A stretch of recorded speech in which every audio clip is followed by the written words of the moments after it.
پتہ نہیں یہ میں نے ڈائریکٹ لفظ یوز کیا ہے یا نہیں، مجھے یاد نہیں آ رہا۔ اچھا بہرحال اچھا، شاکلہ کے بارے میں ہم نے یہ بتایا کہ وہ نفس میں کی نوٹ شکل کیا ہوا ہے۔ ہے تھوڑا سا۔ اچھا ٹھیک، اچھا تو چلیے۔ میرے سوال یہ ہے سر، پھر میرے ذہن سے نکل جاتا تو وہ نا، یہ ہم نے تو یہ پڑھا ہے نا کہ شیطان جو ہے وہ پہلے تو انسان کا نفس ہے، نفس ہمارا ہے پہلے نمبر پر، وہ جب دھوکہ دے اس کے بعد شیطان حملہ کرتا ہے نا۔ جی حضرت آدم علیہ السلام کا نفس ہمارا کا تو نہیں ہوگا نا معاملہ، کیونکہ وہ نبی تھے، پاک تھے، معصوم تھے۔ نہیں، ٹیمپٹیشن دی نا پہلے، وہ آیتیں میں نے بتائی تو تھی سورہ طٰہٰ کی، کہ کیا اس تھی نے سر؟ کہا نا، سورہ طٰہٰ کی آیتیں ہیں، اس کا بھی ذکر کیا تھا ہم نے کسی بات میں۔ حضرت آدم کو ہم نے فارملی بات نہیں کی ہے، جی جی جی لیکن یہ کہ اس میں ہے کہ هل ادلک علی شجرۃ الخلد وملک لا یبلی، کہ کیا میں تم کو لے کر جاؤں، کیا میں تم کو پہنچاؤں ہمیشگی کے درخت تک اور ایسے ملک تک جس پر بلا نہ آئے۔ تو اس طریقے سے اس نے وہ کیا، پہلے چارہ لالچ، لالچ جی۔ ڈالا ہے، اور اس کی وجہ سے وہ ان کو ایک دلچسپی پیدا ہوئی، اور اچھا پھر اس نے کہا کہ یہ چیز اگر چاہیے تو اس درخت کے پاس جانا پڑے گا۔ انہوں نے کہا کہ نہیں، یہ نہیں ممکن، منع کیا۔ تو پھر اس نے کہا جو سورہ اعراف میں ہے کہ خدا نے خالی اس لیے منع کیا ہے کہ کہیں تم دونوں یہ فرشتے نہ بن جاؤ یا ہمیشہ رہنے والی مخلوق نہ بن جاؤ، اس میں کوئی برائی نہیں ہے، یہ کوئی برا کام نہیں ہے جو تم کرنے جا رہے ہو۔ اور پھر قسم کھائی، وَقَاسَمَهُمَا إِنِّي لَكُمَا مِنَ النَّاصِحِينَ، ان کے لیے قسم کھائی دونوں کے لیے کہ میں تمہارے لیے نصیحت کرنے والا ہوں۔ اس طریقے سے دھوکہ دیا۔ اچھا تو ٹھیک۔ تو وہاں بھی پہلی تو ٹیمپٹیشن اپنی طرف سے آئی۔ نفس ہمارا آئے گا نا اس میں بھی؟ ہاں، جی سر۔ ہمارا اس سینس میں آئے گا کہ وہ نفس جو حکم کرتا ہے انسان کو، اب یہ برائی نہیں ہے، ہمارا تم بسو نہیں ہے، لیکن ہمارا ہے اچھا کہ وہی آپ کو لے کے جاتا ہے، اسی کی وجہ سے ہی پھر شیطان کو موقع ملتا ہے کچھ کرنے کا۔ اور سر ایک سوال یہ بھی ہے کہ شاکلہ جو ہے یہ ہماری صفات کی شکل ہوتی ہے، تو جیسے ہماری عادات اور یہ ہماری جو ہمارا جو کہتے ہیں وہ اپنی زمین کا ایک اثر ہوتا ہے، کچھ قبائلی علاقے کے لوگ کس طرح کا ان کا اخلاق ہوتا ہے، تو وہ اور بعض لوگ نسلیں ان کی اور وہ کنجوس ہوتی ہیں، بعض سخی ہوتی ہیں، کہتے ہیں فلاں قوم کے یہ ایسے ہی ہوتے ہیں، اور ہوتے بھی ہیں، ان میں وہ خصوصیت ہوتی بھی ہے، تو یہ صفات میں شاکلہ کا اور طبیعت کا اور فطرت یہ کا۔ مٹی میں اثر ہے، مٹی کا اثر ہوتا ہے، اس کو طینت کہتے ہیں۔ اچھا تو یہ مٹی کا اثر بھی صفات میں ہماری وہ جذب مٹی ہوتا کا اثر ہے اور صفات میں ہے، لیکن یہ تمام کی تمام چیزیں انسان کے کنٹرول میں ہیں، شاکلہ انسان کے کنٹرول میں ہے، کہ انسان اگر چاہے تو اپنے آپ کو بدل لے۔ عربوں کے اندر کتنی زیادہ تھی، ان کی گھٹی میں پڑی ہوئی تھی عصبیت، قبائلی چیزیں،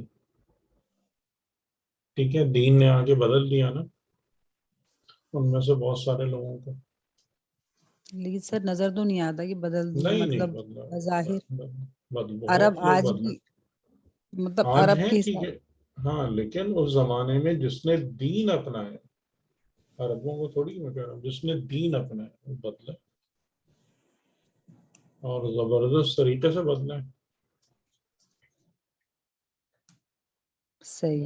ایسے ہی مطلب ہر جگہ پر ہوتا ہے کہ طینت کی وجہ سے آتی ہیں صفات، یا یہ کہ وہ چیزیں کہ جو بہت عرصے سے آپ کے معاشرے میں چل رہی ہیں وہ بھی ایک صفت بن جاتی ہیں، لیکن یہ کہ آپ کے پاس سب سے زیادہ جو مضبوط عامل ہے وہ دین ہے، علم ہے، معرفت ہے، یہ چیزیں بدل ڈالتی ہیں انسانوں کو۔ یعنی وہ جیسے فار ایگزامپل علم جب آیا تو یورپینز اس سے پہلے بالکل کچھ اور لوگ تھے، لیکن علم کا جو انقلاب آیا، سائنسی انقلاب آیا، تو وہ بالکل کچھ کے کچھ ہو چکے اس کی وجہ سے۔ صحیح. اور سر عادات بھی تو بچے 3 بچے ایک جیسے ایک ہی ماں باپ کے ہوتے ہیں لیکن ان کی فطرت اور عادت چینج ہو رہی ہوتی ہے. کوئی سخی ہوتا ہے کوئی نہیں ہوتا لیکن ماں تو وہی سب تربیت کر رہی ہاں تو ہوتی ہے. وہ الگ ہے، وہ جینیٹکس ہے، وہ وراثت ہے اچھا. جو والدین سے آتی ہے. باقی یہ تینت ہے کہ انسان جس علاقے کا یا جس جگہ کا ہوتا ہے، تینت یعنی مٹی. تو وہ جو صحیح. مٹی کا اثر ہے وہ انسان کے فزیکل سیلف پر بھی ہوتا ہے، اور اس کے اندر یعنی کہ اس جگہ کے رہنے والے لوگوں کی کچھ جو مخصوص عادتیں یا اطوار اور اخلاق ہوتے ہیں اس پر بھی ہوتا ہے. تو دین یہ کہتا ہے کہ ان میں سے جو اچھی چیزیں ہیں وہ باقی رکھو، اور جو غلط سلط چیزیں ہیں چاہے وہ تمہارے ماں باپ سے آ رہی ہوں، تمہارے جینیٹکس میں ہوں، وراثت میں ہوں، یا تمہاری تینت میں ہوں، ان میں سے بری چیزوں کو بدلو. اور اس کا مین کرائٹیریا ہم نے تم کو دے دیا کہ جس کی تمہیں اتنی معرفت ہم نے پرووائڈ کر دی ہے کہ جس کی مدد سے تم صحیح غلط سمجھ سکتے ہو، حق باطل کو الگ کر سکتے ہو. تو اس میں اور تمہارے پاس یہ طاقت موجود ہے. اور ایڈیشنل طاقت جو ہے وہ پھر انسان کے ارادے کے ساتھ ساتھ دین پر عمل کرنے سے بھی آتی ہے. دین پر جب انسان صحیح سے عمل کرتا ہے، عبادات کو انجام دیتا ہے، اور دیگر معاملات میں اخلاقیات خاص طور سے اپنے بلڈ کرتا ہے دین کی تعلیمات کی روشنی میں، تو پھر انسان کے پاس پاور آتی ہے، اسپریچول پاور آتی ہے، اور وہ اس کو استعمال کرتے ہوئے پھر وہ ان تمام چیزوں کو اوور کم کر لیتا ہے صحیح. کہ جو اس کی تینت یا وراثت سے اس کے پاس آ رہی تھی، اور وہ دیکھ رہا ہے کہ یہ غلط ہے. صحیح. تو یہ دین کا حقیقتاً رول ہے.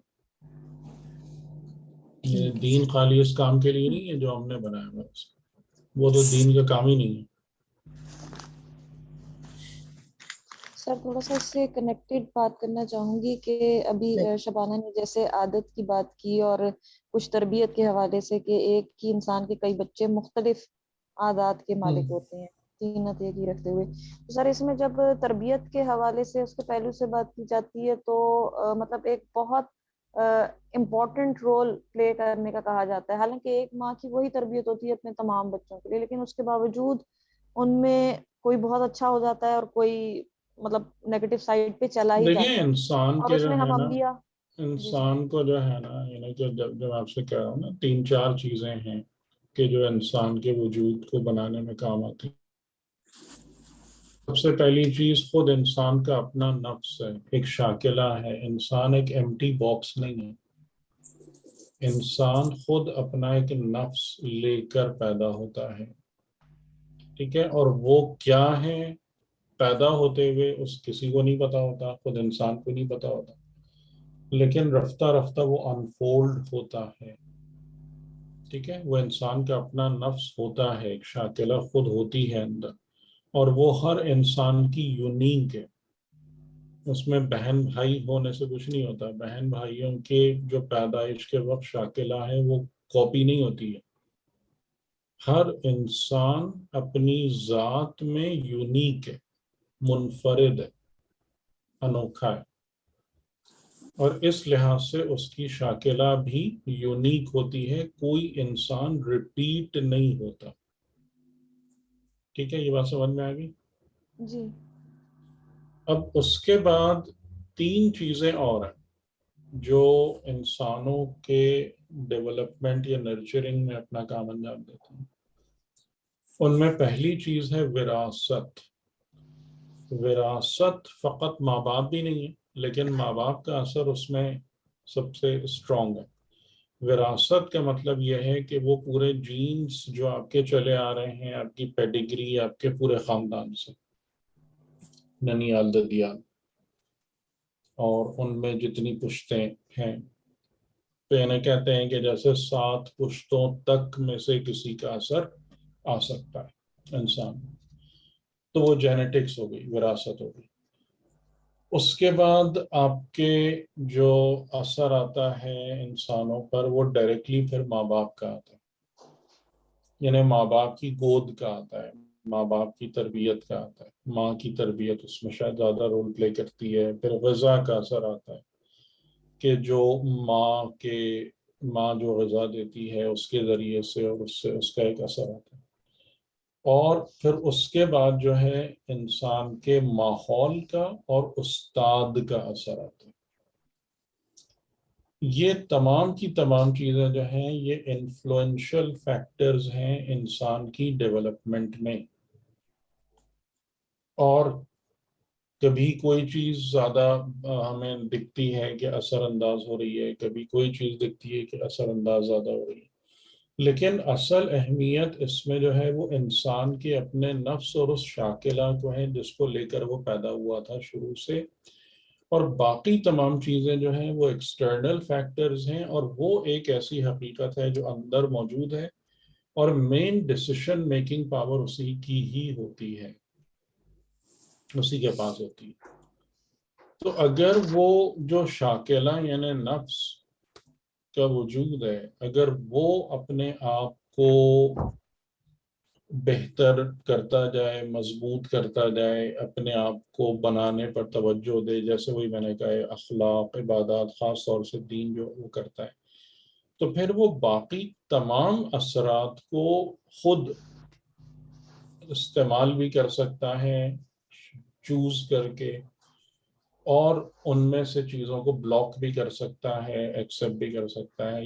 یہ سسٹم ہے انسان کی تعلیم و تربیت کا۔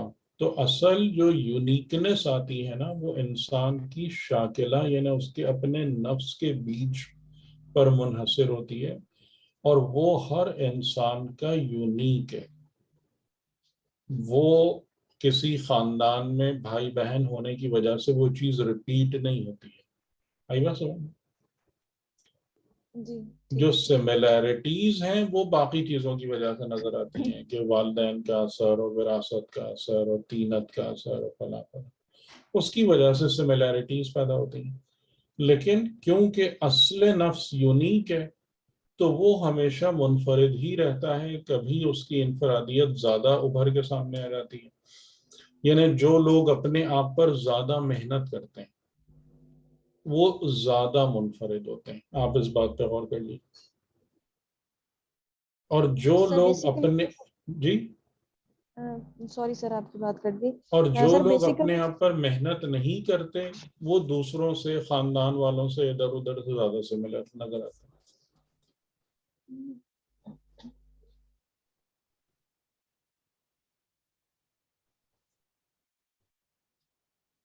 تو سر یہ عوامل ہیں میری سیلف گروتھ کا سائیکل ہو گیا، کیونکہ فطرتاً تو ہر انسان، مطلب انسان کی فطرت تو بیسیکلی ایک ہی ہے، اس کے بعد وہ اپنے آپ کو ڈیولپ کس حد تک کرتا ہے ماحول میں اپنے آپ کو اڈاپٹ کرتے ہوئے اور ساری ارد گرد کی چیزوں سے متاثر ہوتے ہوئے، یہ اس پر ڈیپینڈ کر رہا ہے کہ وہ کس حد تک نہیں، اپنے آپ کو انسان کا نرچرنگ کر کے کیونکہ چلتا جو نفس ہے اس کے پاس ارادہ ہے۔ پچھلی دفعہ میں نے یہاں پر ہی روکا تھا نا آپ لوگوں کے سامنے، ارادہ یاد ہے؟ وہ ارادے والی آئے تھے۔ جی جی یاد ہے، یاد ہے، وہ جو آیت نمبر 19 ہے بنی اسرائیل کی، یہ آپ کے 19 سامنے۔ 20۔ جی جی تو میں نے آپ سے یہی کہا تھا نا کہ اس کو ابھی اخلاقیات کے بیان سے پہلے اس کو یاد رکھنا ضروری ہے کہ یہ اصل اصول ہے انسان کی زندگی کا، نچوڑ ہے کہ انسان کی زندگی ڈیپینڈ کرتی ہے اس کے ارادے پر، صحیح ہے؟ اور ہمیں جس بات سے باہر آنا بہت زیادہ ضروری ہے وہ یہ ہے کہ آپ کی لائف کو کوئی دوسرا ڈرائیو کرتا ہے یا کر سکتا ہے، اس سے باہر آنا جو ہے نا سب سے زیادہ ضروری ہے۔ ہم کمپلیٹ انچارج بنائے گئے ہیں اپنی زندگی کے، سارے فیصلے ہمیں کرنا ہے اور ساری رسپانسبلٹیز بھی ہمیں ہی لینا ہے۔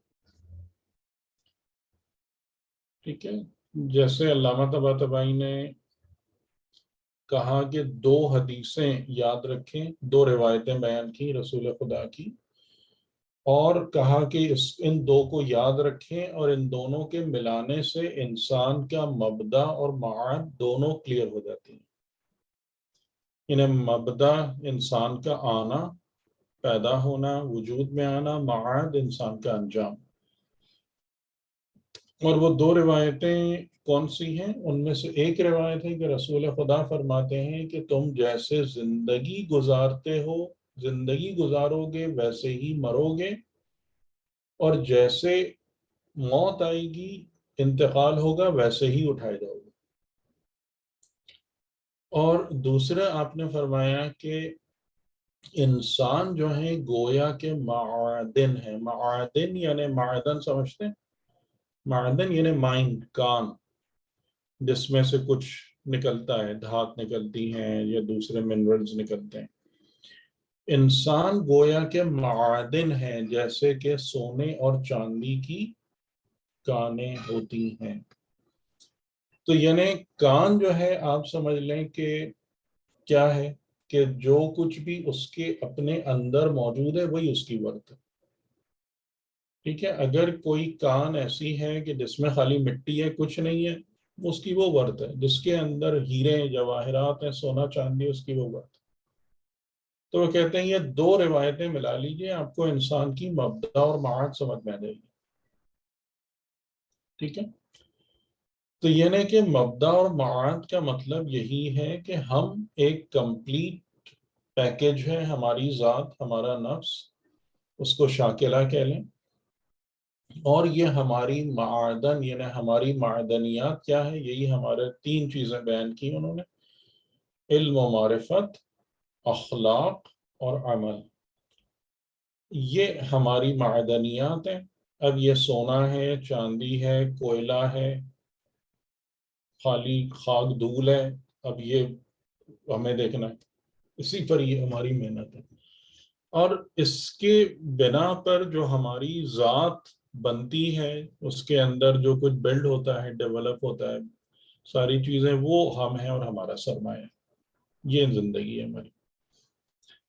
تو اس میں یہ والی بات جو ہے نا کہ انسان کو جو یہ وہ آتا ہے، بعض اوقات خیال آتے ہیں کہ جی فلاں صاحب نے یہ کر دیا، فلاں نے یوں کر دیا، فلاں یہ کر دیں گے.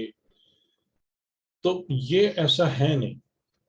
ٹھیک ہے. بہت ساری جگہوں پر خود قرآن اور کلام معصوم میں یہ بات واضح طور سے نظر آ رہی ہے کہ ایسا نہیں ہے، یہ سب چیزیں ایگزسٹ نہیں کرتی. اور انسان کے لیے اس کا ارادہ مین ہے. جو ارادہ، اور اس کو میں نے تفصیل سے آپ کو بتا دیا تھا کہ من کان یرید العاجلۃ اور من اراد الآخرۃ، کہ ایک ارادہ یہ ہے، ایک ارادہ وہ ہے، اور دونوں کا نتیجہ کیا ہے وہ بھی بتا دیا. اور نتیجہ جبرن ہے. ٹھیک ہے. نتیجہ چوائس نہیں ہے، جبر ہے.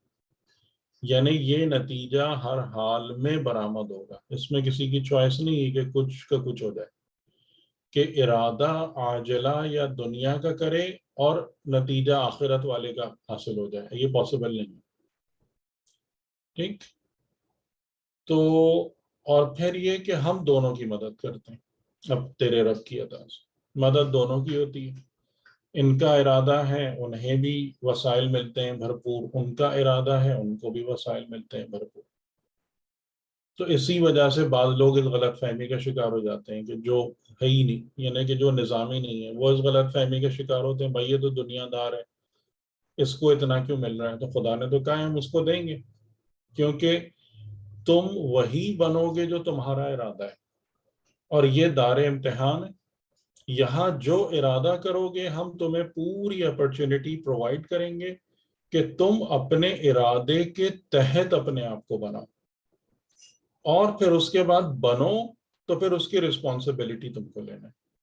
نتائج بھی ہم نے تم کو بتا دیے کہ اس کے تحت یہ نتیجہ نکلے گا، اس کی روح سے وہ نتیجہ نکلے گا. ہر چیز تمہیں پتا ہے، آؤٹ لائنز ڈیٹیلز کلیئر ہیں, راستے صاف ہیں, روشن ہیں. اب آپ بتا دیجئے آپ کیا چاہتے ہیں. ٹھیک ہے, آگئی بات سمجھ میں؟ جی سر. جی ہاں, یہ تو میں اسی اخلاقی بحث کے تحت کہہ رہا تھا, آپ کے سوال کا جواب نہیں تھا یہ. لیکن یہ کہ اس سے پہلے جو ہمیں ہے کہ اخلاق یعنی ہمارے نفس کی صفات, اور ہمارے نفس کی صفات یا شاکلہ جب بنتی ہیں تو ہمارے ارادے سے بنتی ہیں. ٹھیک ہے, یہ بات آپ سب کو واضح ہو رہی ہے؟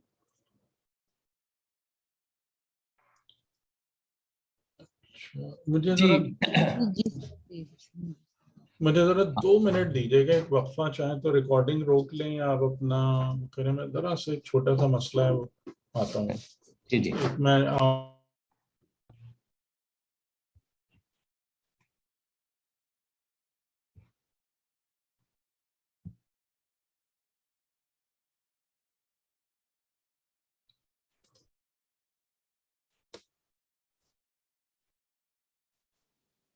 کلیئر ہیں ساری باتیں؟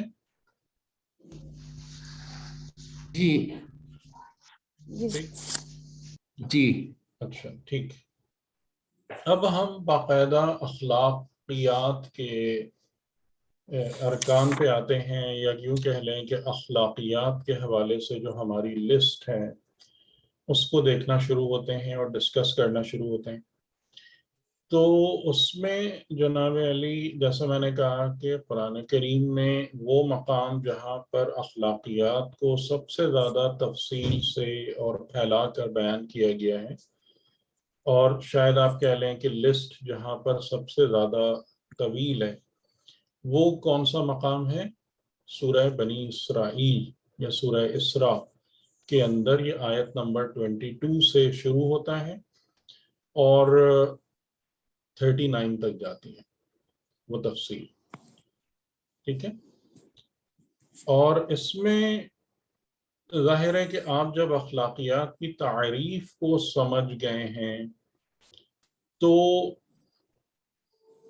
پھر آپ کے لیے اس بات کو اب سمجھنا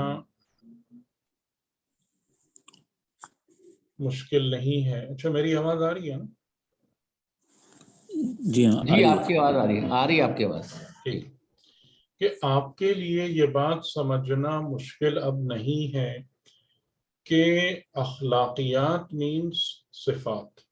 ٹھیک ہے, اور صفات ہر قسم کی صفات, ہر نوعیت کی صفات جو انسان اپنے نفس میں پیدا کرتا ہے, وہ اس کے خلق اور اخلاق کا حصہ بنتی چلی جاتی ہیں.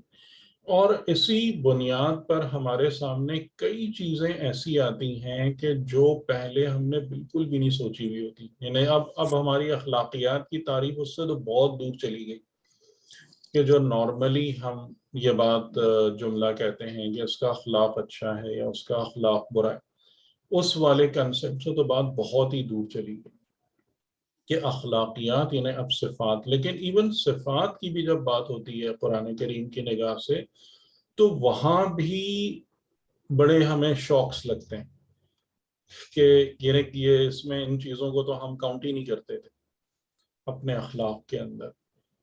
ٹھیک ہے, اور اس میں ایک بات اور میں کلیریفائی کر دوں, اور اس کا جواب بھی میرا خیال ہے ہم بتا چکے ہیں آپ کو, کہ قرآن کریم نے اخلاق کو اعمال کے پیرائے میں زیادہ تر بیان کیا ہے. یعنی ڈائریکٹ صفت کی بات نہیں کی ہے, صفات کی طرف اشارے کیے ہیں, کہیں کہیں پر اس کا ذکر بھی کیا ہے کلیئر ٹرمز میں, لیکن زیادہ تر جو بات کی ہے وہ ان ٹرمز آف اعمال کی ہے. تو اس کا ریزن کیا ہے بتائیں گے آپ میں سے کوئی؟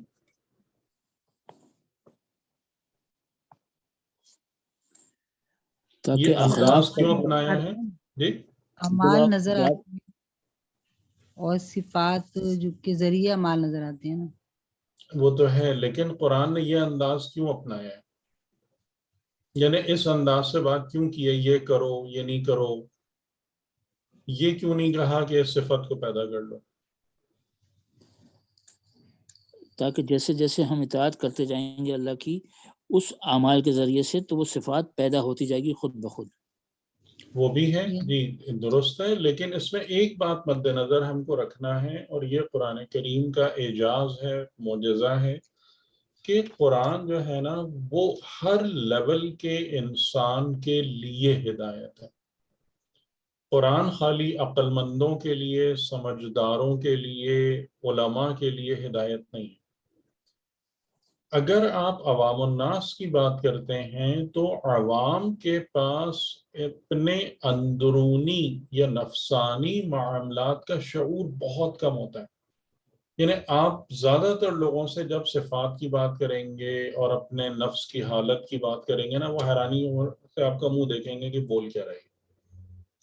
آپ کبھی بھی تجربہ کر کے دیکھیں کہ ان کے لیے یہ بالکل ہی انوکھی قسم کی باتیں کہ اچھا انسان کے اندر بھی پورا ایک دنیا آباد ہے، اور انسان کا کوئی نفس بھی ہوتا ہے، اور روحانیت کے بھی معاملات. تو ان کے لیے زیادہ تر افراد کے لیے کنسٹیٹیوٹ کرتے ہیں، ان کے لیے مین لائف میں صرف ایک ہی چیز ہوتی ہے کہ واٹ دے ڈو، یا جس سے وہ رکتے ہیں. وہ حقیقتاً اسی چیز کو ہی جانتے ہیں، ڈو اینڈ ڈونٹ کو، اور اس کے علاوہ اندرونی معاملات کی انہیں خبر نہیں. تو اگر قرآن کریم فقط صفات کی ٹرمز میں بات کرتا تو وہ سارے کے سارے لوگ جو ہیں نا وہ اس سلیبس سے، اس تعلیم سے آؤٹ ہو جاتے، وہ نہیں سمجھ پاتے اس چیز کو.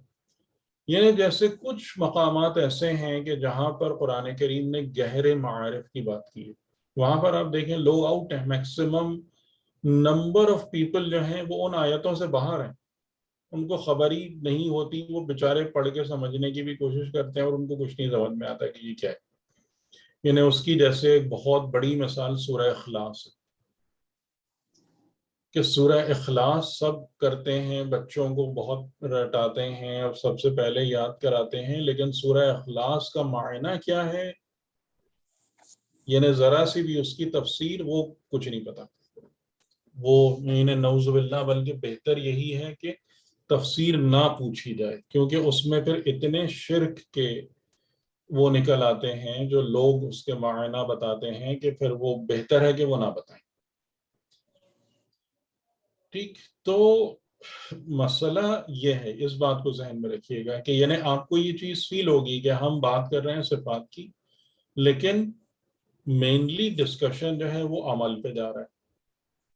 تو اس کی وجہ یہی ہے کہ گفتگو اس لیول پہ کی گئی ہے یا ان ٹرمز میں کی گئی ہے کہ جو ہر انسان کو سمجھ میں آئے، چاہے وہ کسی بھی معیار کا انسان ہو، لیکن جو بامعرفت لوگ ہیں وہ پھر صحیح جگہ تک پہنچ جائیں، ان کو بات کلیئر ہو جائے. یعنی جیسے ہمیں الحمدللہ یہ بات کلیئر ہو چکی ہے کہ عمل کی شکل کی کوئی حیثیت نہیں ہے. یہ بات اب ہم کو کلیئر ہو چکی ہے کہ عمل صرف اسی وقت ارزش رکھتا ہے، یا عمل کی اہمیت اس صفت کی بنا پر ہے جو اس عمل کے نتیجے میں پیدا کرتی ہے اور پیدا ہوتی ہے اور ظاہر ہوتی ہے.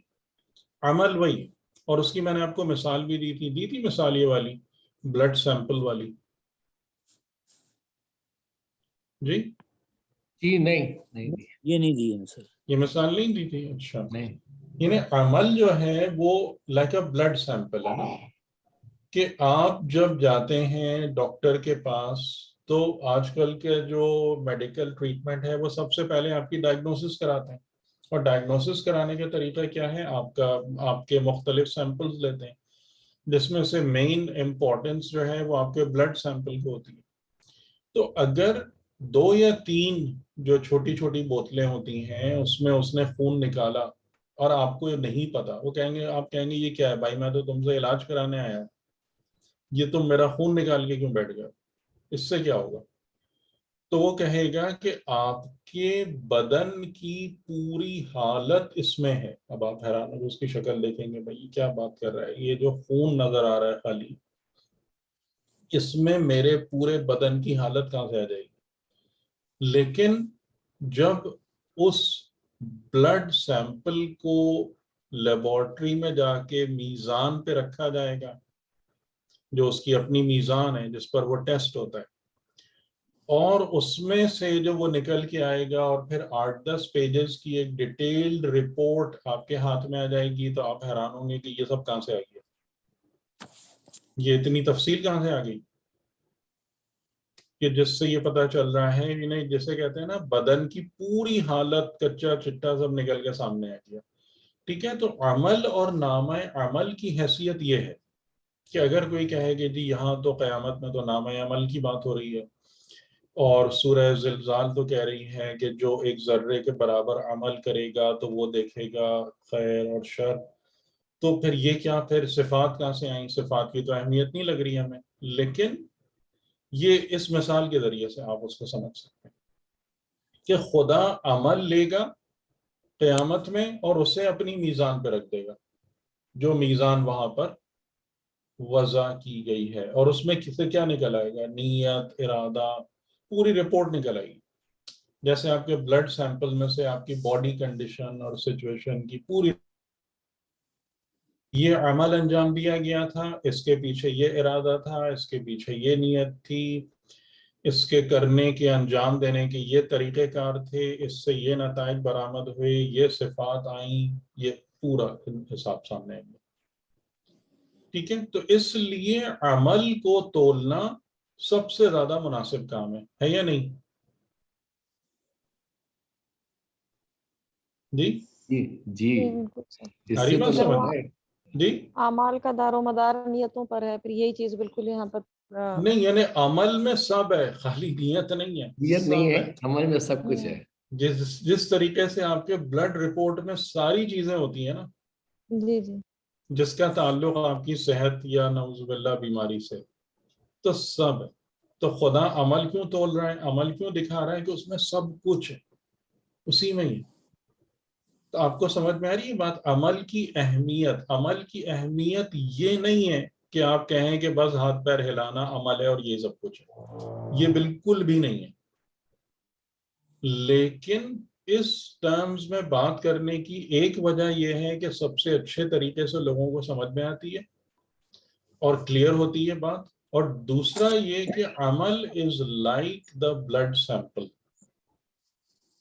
کہ اس کو جب آپ اس کی ترازو پر رکھتے ہیں، میزان پر رکھتے ہیں، تو عمل میں سب کچھ موجود ہے، ارادے سے لے کر صفات کے بننے تک.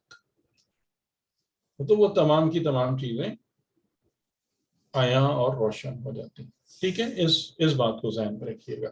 لیکن اس سے غلط فہمی کا شکار نہ ہو جائیے گا کہ اس عمل کا مطلب جو ہے وہ خالی ہاتھ پیر ہلانا. یعنی نماز کا مطلب ظاہراً سجدہ، رکوع، قیام نہیں ہے. ٹھیک ہے، یعنی ہم کہتے ہیں یا فقہی اعتبار سے ہم اس بات کو قبول کر لیتے ہیں کہ جس نے اس طریقے سے وضو کیا اور اس کے بعد اس طریقے سے ظاہراً نماز پڑھ لی، ادھر منہ کر کے کھڑا ہو گیا، ایسے قیام، رکوع، سجدے سب کر لیے، اس کی نماز پوری ہو گئی. لیکن عالم حقیقت میں اس کا نام نماز نہیں ہے، بالکل بھی نہیں ہے. تو وہاں پر کیا چیز آ رہی ہوگی، یعنی اب اس نماز کا جو عمل ظاہراً انجام دیا، اس عمل کو اٹھا کر رکھا جائے گا میزان الہی پر.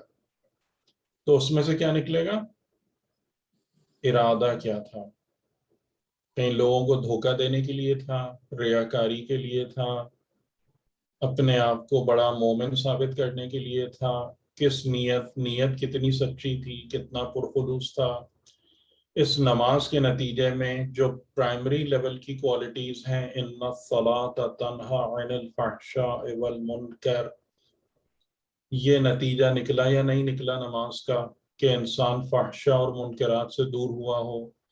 اس کے بعد ہائی لیول کا جو نتیجہ ہے، اقیم الصلاۃ لذکری، کہ نماز نے یاد خدا کتنی دل میں بسائی، صفت بندگی کتنی پیدا ہوئی. اب یہ جو ہم نے کام کیا ہے نا ظاہراً، یہ اٹھا کے جب میزان میں رکھا جائے گا تو یہ پوری رپورٹ نکل کے سامنے آ جائے گی، اور اس رپورٹ کی بنا پر اس بات کا فیصلہ ہوگا کہ اس نماز کی قدر و قیمت کیا ہے. اور اس کے بالمقابل کیا ریوارڈ یا پنشمنٹ ملنی چاہیے، کیونکہ خود قرآن کہہ رہا ہے کہ فوائل للمصلین، جو مصلی ہے اس کے لیے فقط جنت نہیں ہے، ویل بھی ہے۔ تو اب یہ کدھر جا رہی ہے؟ آ رہی ہے بات سمجھ میں آپ کو؟ نامہ عمل سمجھ میں آ رہا ہے؟ جبکہ اکثر و بیشتر جو ہے نا اتنی باریک بال کی خال نکالی جاتی ہے ظاہری عمل کے اوپر، بال کی خال نکالی جاتی ہے کہ کس طرح سے وضو کرنا چاہیے، کس طرح سے اس کی، اور زیادہ تر آدمی کا عمل وہ اسی میں گم ہو جاتا ہے۔ تو بات واضح ہو رہی ہے؟ جی ماشاءاللہ۔ اچھا، اب ہم اس پر آتے ہیں، یعنی کہ میں امید کرتا ہوں کہ اب آپ کا یہ اخلاقیات کا اور نامہ اعمال کے حوالے سے اب کنسپٹ مضبوط ہو گیا ہے، ٹھیک ہے؟ اور آپ بہرحال جب بھی چاہیں سوال کر سکتے ہیں، میری طرف سے اس پہ پابندی نہیں ہے۔ تو اب پہلا خلق شامل ہی نہیں کرتے، وہ کیا ہے؟ لا تجعل مع اللہ الہا آخر، کہ خدا کی معیت میں کسی دوسرے کو الہ نہ قرار دو۔ اور یہ پریکٹیکل ہے، یہ پریکٹیکل، یعنی اس کا مطلب یہ نہیں ہے کہ خدا کو واحد مانو، وحدانیت خدا کو تسلیم کرو، یہ مطلب نہیں۔ اللہ کی معیت میں کسی دوسرے کو الہ نہ قرار دو۔ الہ کون ہوتا ہے؟ جس کی پرستش کرتا ہے انسان، جس کے آگے جھکتا ہے، جس کے آگے ماتھا ٹکاتا ہے، وہ انسان کا الہ ہوتا ہے، وہ اس کا معبود ہوتا ہے، جس کی وہ بندگی کرتا ہے، جس کی پرستش کرتا ہے۔ تو یہ پیورلی پریکٹیکل پرابلم ہے، ٹھیک ہے؟ اور اس پیورلی پریکٹیکل پرابلم سے انسان کے نفس میں موجود صفتیں، اب آپ اس کو توحید کہہ لیجئے یا بندگی کہہ لیجئے، کہ اس صفت کا تعلق ہے، یہ کام نہیں کر رہا ہے، ٹھیک ہے؟ یہ کام ہے، یعنی کہ انسان اپنی عملی زندگی میں جب جاتا ہے، جو ہم نے کئی دفعہ مثالیں آپ کے سامنے عرض کی، کہ ہم اپنی جاب میں جاتے ہیں، ہم اپنے رشتہ داروں کے پاس جاتے ہیں، ہم زندگی کی مختلف پریشانیوں سے ڈیل کر رہے ہوتے ہیں، تو ان تمام جگہوں پر جو چیز ہر وقت ٹیسٹ ہو رہی ہوتی ہے، وہ یہی بات ٹیسٹ ہو رہی ہوتی ہے کہ تمہارا الہ کون ہے، تمہارا معبود کون ہے، وہ کون ہے جو تمہیں اپنے آگے جھکاتا ہے، وہ کون ہے جس کے آگے تمہاری گردن خم ہوتی ہے۔ ہر جگہ پر یہ بات چیک ہو رہی ہوتی ہے، ٹھیک ہے؟ تو یہ خلق اول ہے، یعنی یہ وہ صفت ہے کہ جس کے پیدا ہونے پر ہمیں سب سے پہلے اپنی شاکلہ کے حوالے سے متوجہ ہونا ہے کہ میرے نفس میں اللہ ہی معبود ہے فقط، یا اللہ کے ساتھ ساتھ دیگر الہ بھی میرے نفس کے اندر پائے جاتے ہیں۔ اور یہ میں کہوں گا نہیں، میں تو خدا کے سوا کسی کی پرستش نہیں کرتا، میں تو اس کے علاوہ کسی کے لیے نماز نہیں پڑھتا، لیکن جیسا میں نے آپ کو وہ سنایا تھا نا، توبۃ النصوح کا واقعہ، کہ وہ نمازی تھے، پرہیزگار تھے، جو ناول ہے ڈپٹی نذیر احمد کا، اس کا واقعہ آپ کو سنایا تھا میں نے، کہ جب قبر میں گئے تو فرشتے نے انہی کی زندگی کی ایک مثال دے کر اس بات کو ثابت کر دیا کہ تم جھوٹ بول رہے ہو، کہ تم اللہ وحدہ لا شریک پر ایمان رکھتے ہو، ایسا نہیں ہے، تمہاری زندگی سے یہ بات پروو نہیں ہوتی، ٹھیک؟ تو یہ خلق اول ہے۔ اور ہم زیادہ تر جگہوں پر جب لسٹ کو دیکھیں گے کہ جہاں جہاں پر بھی اخلاقیات کی لسٹ کو بیان کیا گیا ہے، تو وہاں نمبر 1 یہی ہے، یعنی کہیں پر بات ہے کہ خدا کے سوا، اللہ کے سوا کسی اور کو الہ اتخاذ نہ کرو، نہ قرار دو، اور کہیں پر یہ ہے کہ اس کے ساتھ کسی کو شریک نہ قرار دو۔ یعنی کہ اب ہمارے پاس جو بڑی عجیب بات سامنے آئی وہ یہ سامنے آئی کہ توحید صفت ہے. توحید وہ بحث مباحثے کا نام نہیں ہے جو آپ اپنے مدرسے کی کلاس میں برپا کرتے ہیں. اس کا نام توحید نہیں ہے، بلکہ توحید کی صفت اس بات کو ڈٹرمن کرتی ہے کہ انسان کے وجود میں کتنا شرک ہے اور انسان کس کس کے آگے جھکتا ہے اور کس کس کا بندہ ہے. یہ صفت توحید اس بات کا تعین کرتی ہے. آپ نے کبھی اس بات کو سوچا ہے کہ توحید صفت ہے؟ جی نہیں، توحید صفت ہے، ٹھیک، صفت اور اس بندگی ہے، بندگی سے مضبوط ہوتی ہے. لیکن اس صفت کا کرنا، اس صفت کا معنی کیا ہے کہ الہ واحد ہے یا ملٹیپل ہے. چلے گا؟ آپ لوگوں کو یاد ہے نا وہ نسو والا واقعہ ہے یا نہیں؟ جی جی یاد ہے، یاد ہے نا ہاں، جب وہ کہ جاب جب تمہاری جاب چھوٹ گئی تھی چھوٹ گئی تھی اور جی، تم یاد ہے۔ مصلے پہ بیٹھ کے دعائیں کرتے رہتے تھے، اور پھر ایک انگریز افسر آیا اور اس نے کہا کہ آپ کا کام ہو جائے گا. تو آپ یہ بتائیے کہ جب آپ مصلے پر سے دعا کر کے اٹھتے تھے تو دل کو زیادہ سکون حاصل ہوتا تھا، یا جب اس انگریز افسر نے کہا کہ آپ کا کام ہو جائے گا اس وقت دل کو زیادہ سکون حاصل ہوا؟ تو پھر انہوں نے کہا کہ بات ختم ہو گئی. یعنی میرا جو دعویٰ تھا کہ میرا رب اللہ وحدہ لا شریک، ختم ہو گیا. اس کو کہتے ہیں لا تجعل مع اللہ الہا آخر. یہ چیز بیس کرتی ہے صفت توحید پر. اور اگر آپ کی بندگی مخلصانہ ہے تو وہ اس صفت توحید کو اسٹرینتھن کرتی ہے، مضبوط کرتی ہے، اس کا جو ہے نا وہ مزید اس کے اندر نکھار پیدا کرتی ہے. اور اگر تم یہ کام کرو گے لا تجعل مع اللہ الہا آخر. ایک سوال جی یہ جو صفت توحید آپ نے بیان کی ہے، یہ اس کو آپ اخلاق میں رکھیں گے یا کیسے؟ ہر صفت خلق میں جائے گی نا، ہر صفت خلق میں جائے گی. جی جی تو یہ بندگی سے ہاں خلق میں.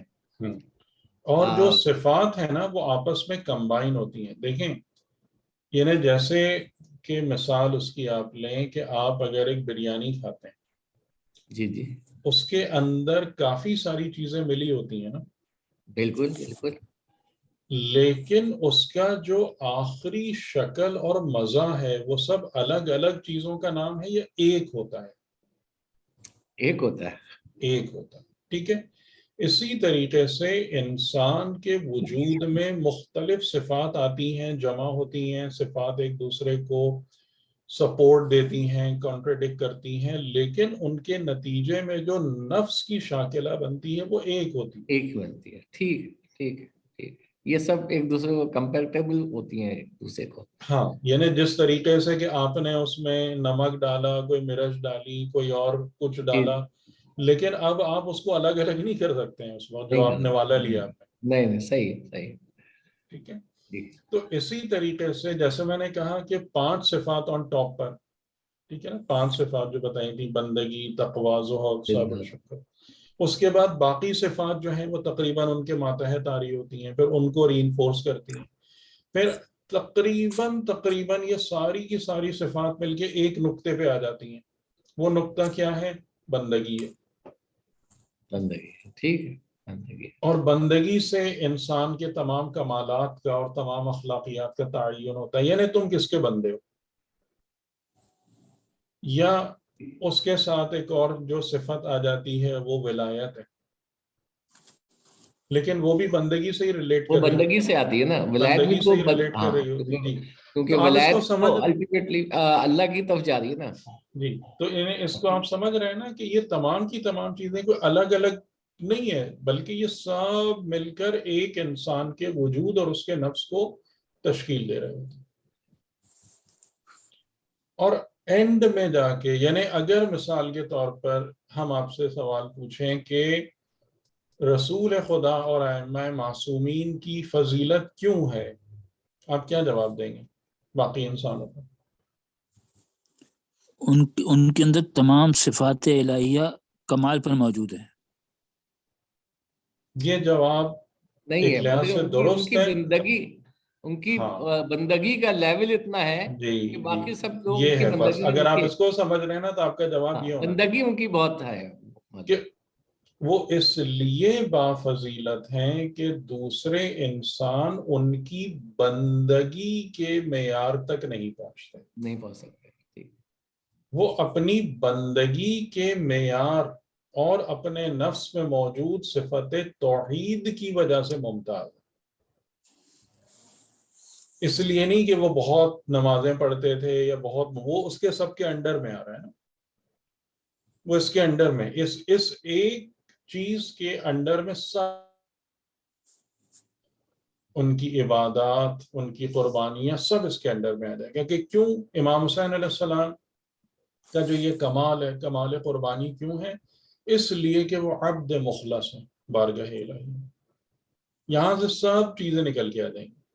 تو آپ سمجھ رہے ہیں کہ یہ جتنی بھی صفات ہیں یہ سب کی سب کنورج ہو کے ایک پوائنٹ پہ پہنچتی ہیں، ایک جگہ پر.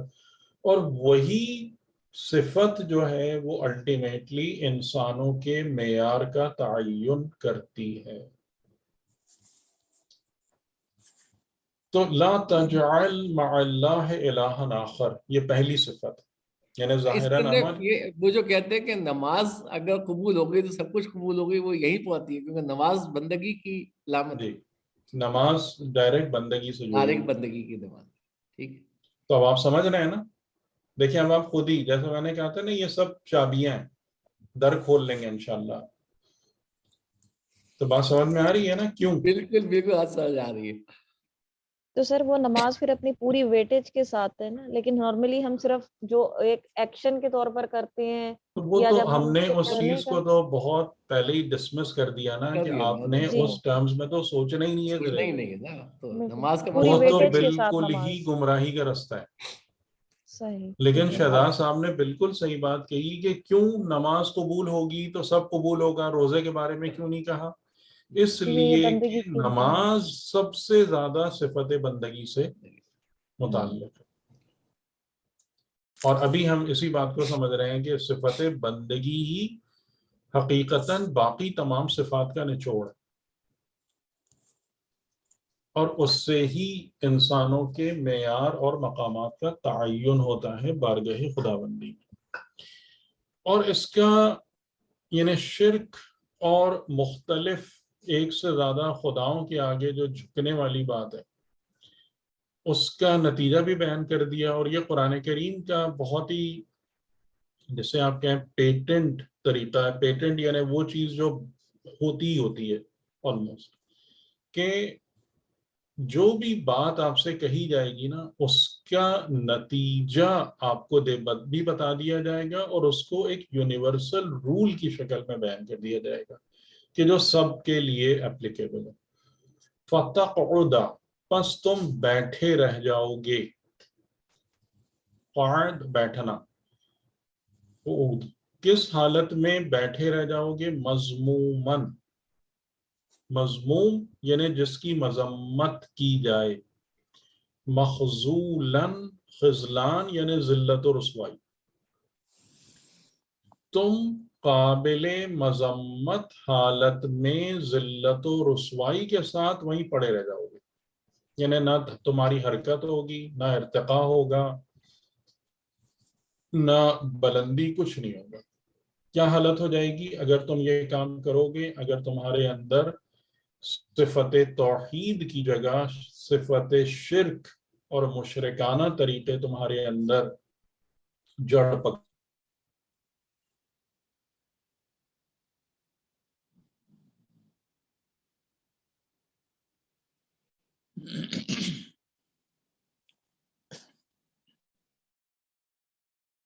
میرا خیال ہے حیدر صاحب کی آواز بند ہو گئی ہے.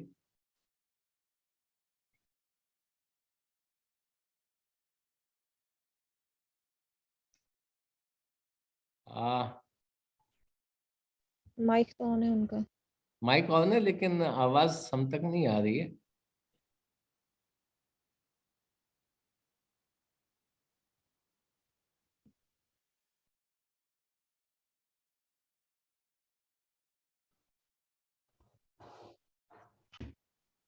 جی آپ کی آواز بند ہو گئی تھی.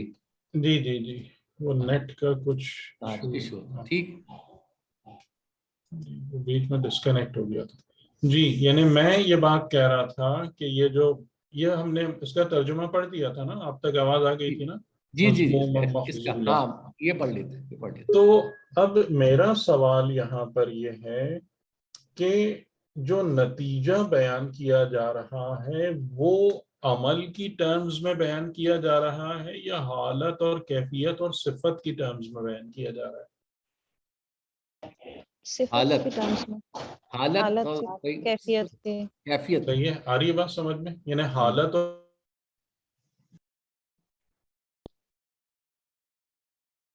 ٹھیک ہے, تو اس سے آپ کو اندازہ ہو رہا ہے قرآن کا اسلوب کیا ہے.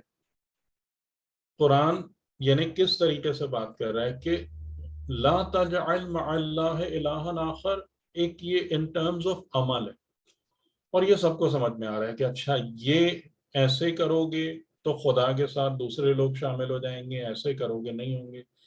لیکن یہاں پر بات ڈائریکٹلی صفت توحید کی نہیں ہو رہی,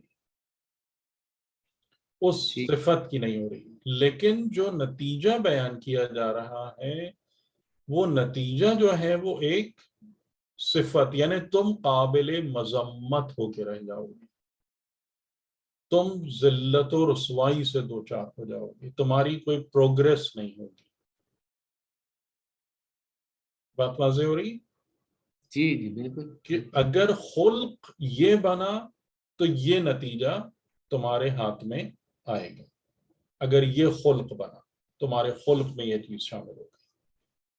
تو اسے ہم نارملی جیسے میں نے کہا کہ شرک کا سرزد ہونا اور الہ یعنی ایک سے زیادہ الہین کے آگے سر جھکانا, وہ ہم عام طور سے اپنے اخلاق میں شامل نہیں کرتے, اس کو ایمان یا اصول دین کی طرف لے جاتے ہیں. لیکن قرآن کریم اس کو ہمارے خلق کا حصہ بنا رہا ہے کہ یہ صفت تمہارے اندر موجود ہو جس کو لے کر تم زندگی میں چلو پھرو, حرکت کرو اور کام انجام دو, تب تمہارے لیے عزت اور سرخروئی اور سربلندی ہے, ورنہ یہ حال. اچھا, یہ آپ دیکھیں گے کہ زیادہ تر جن جگہوں پر اخلاقیات کی بات ہوئی ہے اور خاص طور سے جہاں پر یعنی پوری ترتیب سے باتیں آئی ہیں, اس میں نمبر 1 یہی ہے ہر جگہ پر. اور اس کو بات کو دو طریقوں سے بیان کیا گیا ہے, یعنی کہ خدا کے ساتھ کسی کو الہ نہ بناؤ یا شریک نہ کرو کسی کو اس کے ساتھ. اچھا, اور اس کے بعد جو سنت ہے یعنی ہر جگہ پر پھر اللہ کی وحدانیت کے بعد والدین, یہ بھی تقریباً ہر جگہ. صحیح, اور اس سے ہمیں انشاءاللہ جب ہم آگے بڑھتے جائیں گے تو پوری ایک ترتیب اور تنظیم کا ادراک ہوتا چلا جائے گا ہمارے سامنے کہ اللہ تعالیٰ جو ہے وہ کس طریقے سے صفات کا پورا کمپلیکس اور نیٹ ورک بنا رہا ہے ہماری ذات میں. وَقَضَى رَبُّكَ, قضا کا مطلب یہ ہے کہ یہ چیز تمہارے رب کی طرف سے قضا ہو چکی ہے. قضا کا مطلب یہ کہ it is done and cannot be denied or altered. یہ وہ چیز ہے کہ جس میں کسی تبدیلی کی گنجائش موجود نہیں ہے. یہ فیصلہ قضائی, قضا کا مطلب ہے کہ جس کے نہ خلاف ہو سکتا ہے, نہ جس کا انکار ہو سکتا ہے, نہ جس کو بدلا جا سکتا ہے. جیسے موت قضا ہے, بندہ کچھ بھی کر لے زندگی کے حالات تبدیل ہو جاتے ہیں, موت کی آمد میں کوئی تبدیلی کا واقع ہونا ممکن نہیں ہوتا. تو قضا ربک یعنی یہ تمہارے رب کی قضا ہے,